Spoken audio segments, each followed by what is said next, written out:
Olá, pessoal. Estamos começando aqui o 11º vídeo do nosso curso sobre o dano da morte e os animais não humanos. E a questão que vai ocupar a gente nesse vídeo é essa aqui, né?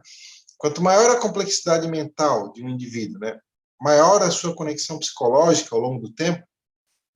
Por que a gente está discutindo essa questão, né? Só para lembrar que no vídeo anterior, a gente começou a discutir essa teoria aqui, ó. A abordagem dos interesses relativos ao tempo, né, que eu estou abreviando aqui como AIRT, foi proposta pelo Jeff McMahon nesse livro aqui de 2002. Tá? Essa abordagem dos interesses relativos ao tempo, como é que ela determina a magnitude do dano da morte, né, o quão prejudicado ao indivíduo é se morrer? Multiplica o valor do qual esse indivíduo seria privado com a morte pela conexão prudencial que esse indivíduo tem com o seu eu futuro. E essa conexão prudencial, nessa teoria, é determinada pelo grau de conexão psicológica que esse indivíduo vai reter com o seu eu futuro. Né? Por exemplo, quantas memórias vão ser mantidas, a relação entre formação e realização ou frustração de desejos, intenções, crenças, traços de caráter, etc. Né? O quanto disso permanece é determinado pela conexão psicológica. Então, na abordagem dos interesses relativos ao tempo, né, o Jeff McMahon, como que ele vê o grau de conexão psicológica, né, que o indivíduo manteria ao longo do tempo. Ele vê esse grau de continuidade psicológica como diretamente proporcional ao grau de complexidade psicológica. Né? Quanto mais complexa a mente de um indivíduo, segundo McMahon, maior é o grau de conexão psicológica que esse indivíduo manteria ao longo do tempo. E por essa razão, ele acredita que, normalmente, os seres cognitivamente menos capazes, né, seriam prejudicados com a morte em menor grau, porque, então, o valor do qual eles seriam privados com a morte seria multiplicado por algo como 0,1, 0,2, né, seria uma conexão psicológica fraca. Bom, veja que nesse vídeo nós não vamos discutir se esse critério da conexão prudencial e da conexão psicológica, né, dessa relação, se isso é relevante ou não para se medir a magnitude do dano da morte. Nesse vídeo nós vamos assumir, por efeito de argumentação, que sim, que seria relevante, porque nós queremos mostrar que tem uma crítica a essa ideia de que quanto maior o grau de complexidade psicológica, maior o grau de conexão psicológica. Porque tem uma outra variante dessa teoria que nega esse ponto. Ou seja, essa outra variante concorda que o grau de conexão psicológica é relevante para a magnitude do dano da morte, mas não concorda que o grau de conexão psicológica seja determinado pelo grau de complexidade psicológica. É isso que a gente vai ver agora. Tá? Então, eu vou chamar essa outra variante da abordagem dos interesses relativos ao tempo de versão proporcional. Tá? Porque, como a gente vai ver depois, ela se baseia na proporção dos conteúdos que ficam em comum entre um instante e outro. Então, resumindo, né, uma maneira de discordar das conclusões que o Jeff McMahon tira quanto à magnitude do dano da morte para os animais não humanos e para aqueles humanos com menor complexidade psicológica, como as crianças ou mesmo adultos com certas deficiências mentais, né? Uma maneira de discordar é aceitar a abordagem dos interesses relativos ao tempo, aceitar que o grau de conexão psicológica é relevante, aceitar, por exemplo, que o grau de conexão prudencial que o indivíduo reteria consigo, com seu eu futuro, é relevante para a magnitude do dano da morte, aceitar que isso deveria ser determinado pela conexão psicológica, mas discordar de que a conexão psicológica é maior quanto maior for a complexidade psicológica. Aí é isso que a gente vai ver agora.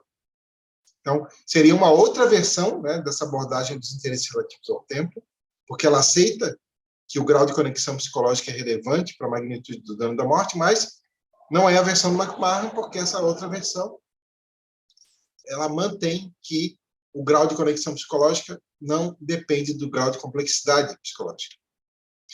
Vocês podem ver essa crítica, né, que defende uma possibilidade de uma versão da abordagem dos interesses relativos ao tempo que é proporcional, lá na tese de doutorado do Oscar Horta e na tese de doutorado da Kátia Faria.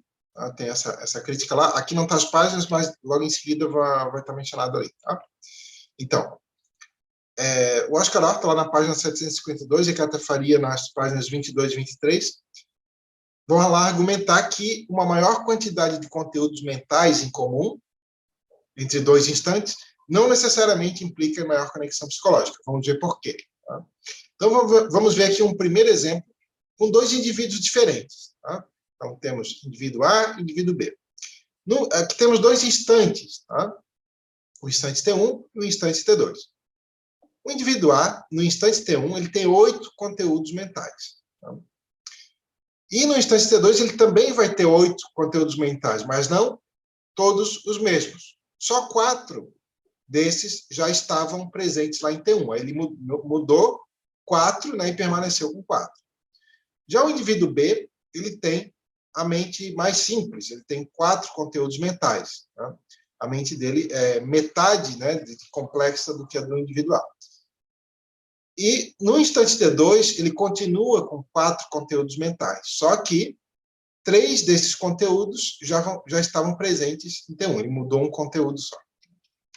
Então, se a gente for ver a maneira de medir o grau de conexão psicológica feito pelo Jeff McMahon, o indivíduo A, por ele ter uma maior quantidade de conteúdos mentais em comum entre T1 e T2, né, são 4 conteúdos em comum, né, mudou 4, ficou com 4.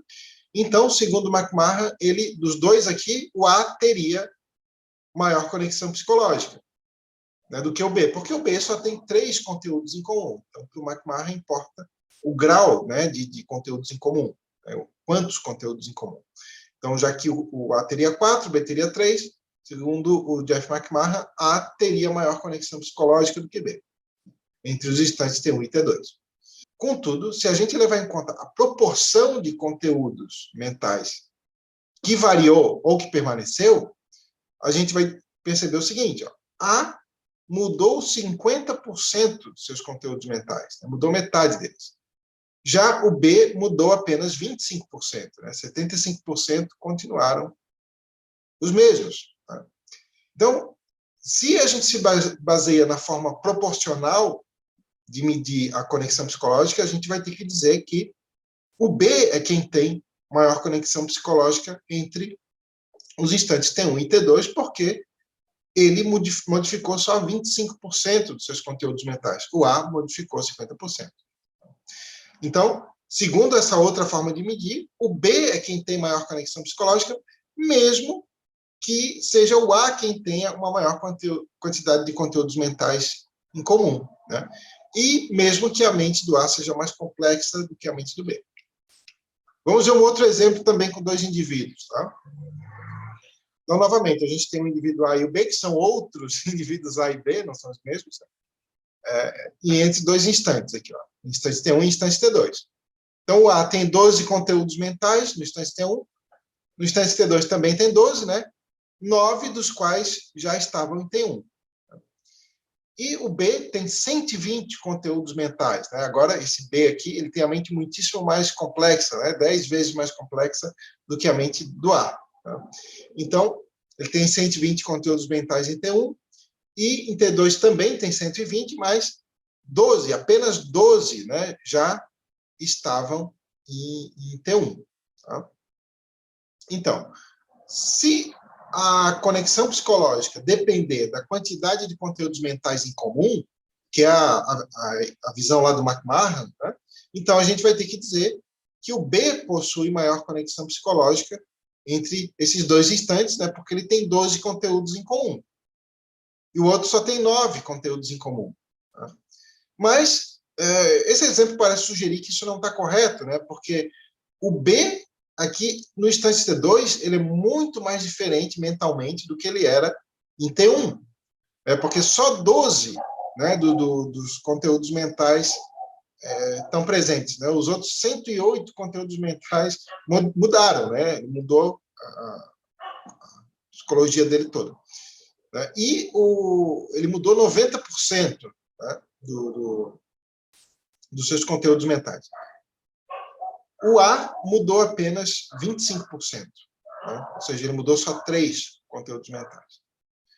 Bom, então, existe um argumento para se defender que a maneira correta de se medir a conexão psicológica é da maneira proporcional.